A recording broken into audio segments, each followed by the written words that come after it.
طيب انت دلوقتي رحت امريكا، يلا بسرعة نلاقي الجالية العربية عشان ما يحصل لناش اي مشكلة. لا، انا هقولك ده ممكن يكون اكبر غلط انت ممكن تعمله في امريكا.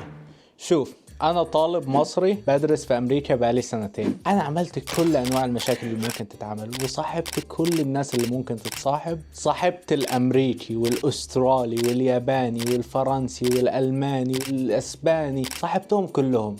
وصاحبت العربي.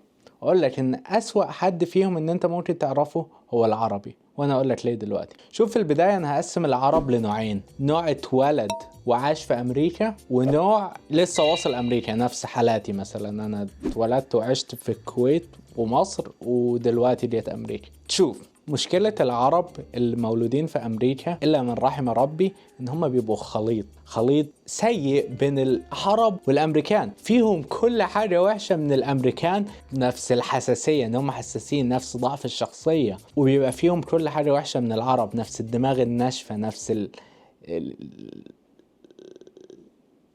مش هو كفاية كده عشان ما يعني عشان أنا هشتم في نفسي. فأنت بتنتهي بشخص غريب. انت عارف لما، بس قبل ما اكمل تاخد المهم، انت عارف لما يبقى في شخص في شلة صحابك، يبقى شخص سخيف، شخص كريه كده انت مش بتطيقه، شخص يعني نكته سخيفة، مش سالك، كذاب، شخص سخيف ما حدش يقدر يطيقه. تخيل الشخص ده لو انت رحت وصارحته وقلت له يا اخي انت شخص كريه، حسن من نفسك بس مش عشانك. يقول لك ايه؟ انت عنصري ضد العرب. اللي هو لا ما لا دخل، انا عربي نفسي. ايه حوار العنصريه؟ عارف، نفس الامريكان لما بياخدوا العنصريه دي كمخرج، ان هو عذر ان انت تبقى انسان خنزير. بيني وبينك عملت الحركة دي قبل كده لما كنت بحاول اتهرب من $25,000 بتوع الشطافة. اللي ما شافش الفيديو يروح يشوفه. بس انا لما عملتها انا كنت بحاول، عندي عذر يعني، بحاول اهرب من بحاول عايش شطافة يا اخي. الموضوع عندهم هم لا، ده عذر ان انت تبقى انسان خنزير في التعاملات اليومية بين البشر، انت بس بتاخدها عذر. والمشكلة ان هما الا من رحم ربي زي ما قلت.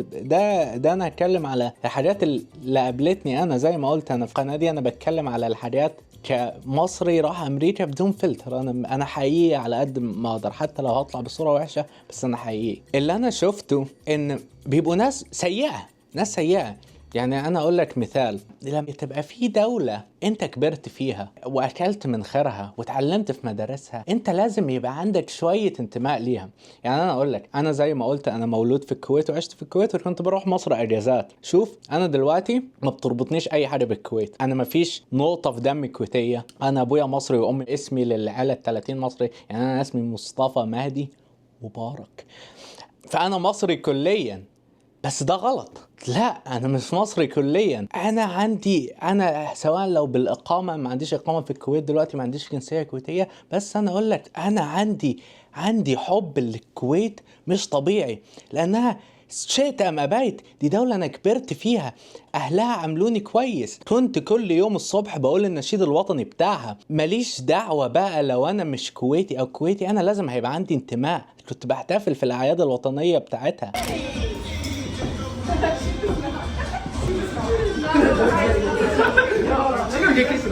اللي بيحصل مع العرب هنا ان هم بيكونوا ناكرين حوار امريكا، ان هم امريكا ليها خير عليهم. لا، هي اكيد هتبقى ليها خير عليك لانك كبرت في الدوله دي. اختار اي دوله عن امريكا، ده كذب. لان انت كان عندك الخيارات، انت كنت ممكن انت مشيت من دولتك واخترت تروح امريكا. ابوك اختار، جيناتك اختارت انها تسيب دولتها وتيجي تقعد في الدولة دي. فانت لازم يبقى عندك انتماء شوية، حتى لو ايه، لانك كذاب. لانك لو جات لك كل الخيارات هتروح امريكا نفس ما ابوك عمل. انا شفت زي ما اتكلمت في فيديو السفاره، انا شفت ناس بتعيط عشان ما عرفتش تروح امريكا. ان انا اشوف ناس بتقعد تقول لك لا، ده انا لو جات لي الفرصه بشمئز، بقول لا، انت ده كذب. لان انا متاكد ان ابوك عانى عشان يعيشك في اللي انت عايش فيه ده، وجاي انت دلوقتي تقول لا ده مش عارف ايه. المشكله التانية انهم احيانا سيده بيبقوا ناس سيئة خنازير. اقول لك ازاي. في عيله هنا مشهوره، والله يا رجال انا الكلام ده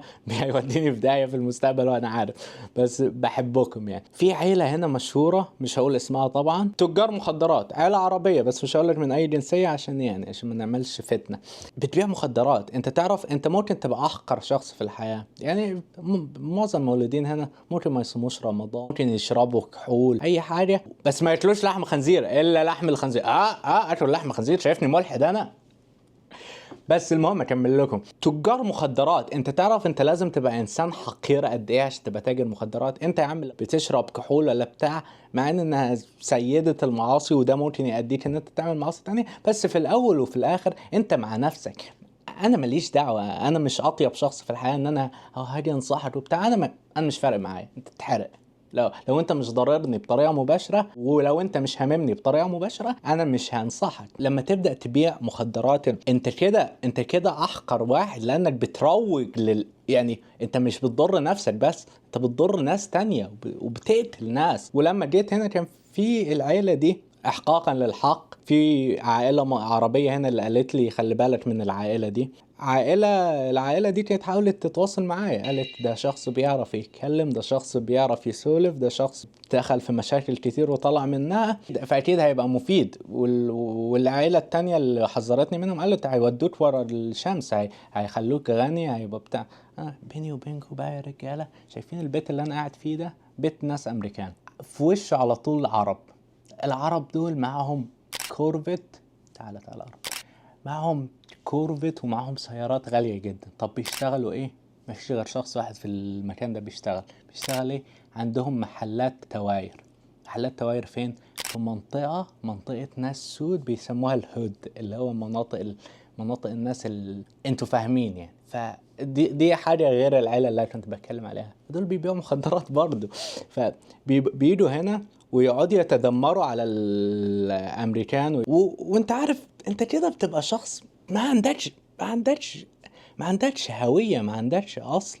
اللي هو عارفين نفس المصريين اللي عندنا اللي يقعدوا تسألهم سؤال بالعربي يجاوبوا عليك بالانجليزي، اللي هم مش المصريين بس، العرب. الحاجات دي كنت بشوفها في الكويت برضه، يجاوبوا عليك بالانجليزي. هم دول بيعملوا نفس الموضوع بس بالعكس، بيقوموا يحطوا كلام بالعربي في النص كلامهم اللي بالانجليزي.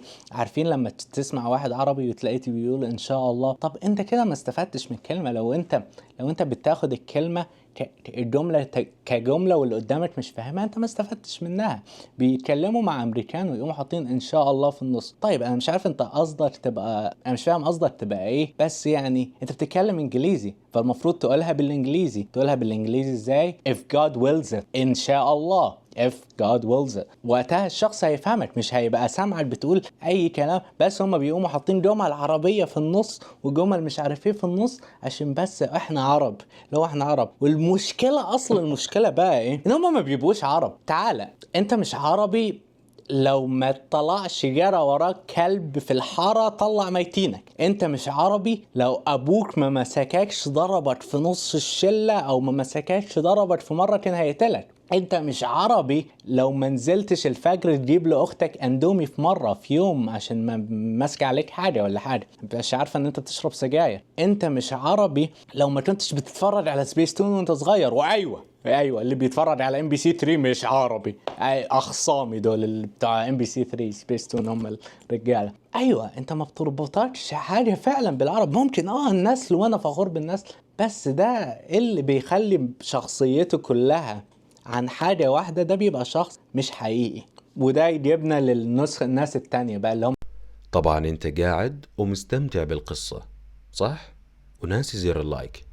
لا انا بس حبيت اذكرك في زر اسمه لايك، يعني لحبذا تضغط عليه. نفسي اللي هم لسه جايين امريكا. شوف دول احقاقا للحق برضو من اللي انا قابلتهم 80% منهم بيبقوا ناس 100%، ناس احسن ناس في الحياة، سالكين وصحابهم ورجاله وطيبين. انا اقول لك حور من الكويت، بدر من الاردن، عمرو من مصر، ناس كتير قوي عرب لسه جايين، وناس كانوا من الكويت وناس تانية من السعودية، كانوا ناس سالكة قوي يعني. فانا اقول لك الناس دي دول بيبقوا ناس 100%، دول ال 80%. بس بيبقى في ناس تانية طبعا مش هقول الاسماء، بيبقى اللي هو الفلاح الذي اغرته اضواء المدينة.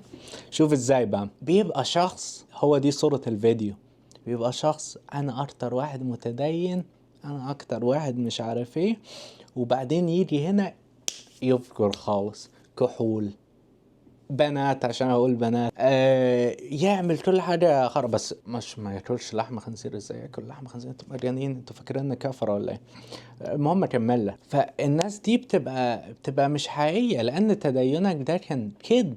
انت ما كنتش خايف من ربنا، او ما كنتش بتعمل حاجه عشان انت عارف انها وحشه. انت ما كنتش بتدخن عشان انت عارف ان التدخين وحش ليك او عشان ربنا. انت ما كنتش بتدخن عشان انت كنت خايف من المجتمع. فانت جبان، انت مش اكتر من جبان. مش انت رجوله اللي بيتفرج على الفيديو لغايه دلوقتي رجوله. بس المهم يعني انت بس شخص جبان. انت ما كنتش بتشرب كحول عشان انت ما كنتش بتخرج مع بنات عشان انت خايف من المجتمع، عشان انت مش عارف تشرب بنات في ايا تكن مكانك يعني. ده هيجيبنا لنقطة، انت بقى من 80% ولا من 20%؟ اقول لك من 20%. طبعا هو ده محتاج سؤال. الثروة، القوة، الشهرة. مصطفى امتلك كل حاجة إلا السلكان. شوف، انت هتقولي انت حلو الكلام ده كل حاجه، بس مصطفى انا عارفك، انا شفتك في فيديوهات، انا متابعك من ايام ال1000 مشترك وبتاع. انت اكتر واحد بتخرج مع بنات. هقول لك ده حقيقي. ولو سالت ابويا هيقول لك ده كان بيعمل مشاكل في الكويت في العماره، عشان بيقعد يلعب مع البنات كتير. هتسال صحابي يقول لك ده كان مبهدلنا في خناقات مع ناس عشان راح يخرج مع بنات. ده بتاع، دي حاجة كنت بعملها هتسأل اخويا الكبير هيقول انا فشت اكتر من مرة كان سهران بيكلم بنت. دي حاجة مش حلوة، بس انا على الاقل حقيقي انا ما كانش في حاجة كنت بعملها في الكويت وحشة وجيت هنا بعملها اكتر، او حاجة حلوة في الكويت وجيت هنا بطلتها. لا انا حقيقي يعني انا ما كنتش بدخن في الكويت، جيت هنا ما بدخنش. ما كنتش بشرب كحول في الكويت، ما بقتش اشرب كحول هنا. ليه؟ انا ما كنتش بدخن مش عشان انا خايف من ابويا، مع ان انا خايف منك يا حاج، مش عشان مكسوف من امي، لا مكسوف منك يا ست الحبايب. بس الفكرة ان انا كنت عارف ان ده غلط، وعندي دي شخصيتي بتقولي ان ده غلط. بس انا كنت بخرج مع بنات هناك، وجيت هنا وبخرج مع بنات. حتى هي حاجة غلط، انا مش بفتخر او مش بتاع، هي حاجة غلط، بس على الاقل انا حقيقي مع نفسي. ال 20% بقى اللي انا بتكلم عليهم اللي هم السيئين بجد، بتيجي بتغريهم، بيبقوا فلاحين اغراضهم اضواء المدينة، فبيعملوا كل المحرمات وكل السوء، وعشان هم جبنة مش عشان حاجة. فانا ما زي ما قلت، ما كل الحاجات اللي كانت حلوه عندي في الكويت لسه عندي. انا لسه صاحب صاحبي، انا نفس زي ما انتوا اللي برضه اللي متابع الفيديوهات، الرجاله اللي متابعين الفيديوهات هيكونوا عارفين، انا كل فيديو ليا بذكر اسماء صحابي العرب، لان دول مش هنساهم. انا زي ما انا جدعنتي هناك نفس جدعنتي هنا، نفس الشخص بالظبط، نفس الشخص بالظبط، ما تغيرتش ولا هتغير، لان انا عارف نفسي وعارف انا ايه وانا مش ايه. انا ممكن اكون نسوانجي بس انا مش خنزير. فبس واللي متابع الفيديوهات عارف حوار السيارة ده، المشكلة اللي كانت هتموت دي انا عملتها عشان كنت بساعد واحد صاحبي. مع الكلام ده، في نص الكلام ده، انا اتصلت بواحد عربي عشان يجيبني من نص الشارع وعندي حروق في ايدي، وفي الاخر واحد امريكي هو اللي راح جنبي. شكرا على المشاهدة. المفروض هو ده الفيديو اللي هيوصلنا لل10,000 وكده. نبدأ، انا راجع الجامعة الاسبوع الجاي، هنبدأ فيديوهات مع الشباب، فيديوهات مع أصحابي، خروجات، مش عارف ايه. هوريكوا السنة الدراسية من أولها. لو ما عملتش اشتراك اعمل اشتراك وروح شوف فيديو لو ما شفتش الفيديو روح شوف فيديو الشطافة ده هيعمله. انت عارف لابس نفس الهودي اللي كنت لابسه وانا بصور. شوف الهودي ده لازم نسميه هودي الفيديوهات الفخمة، لأن الفيديو ده أنا فخور بيه، لأني اتكلمت من قلبي. فبس شكرا على المشاهدة، واطلع بره.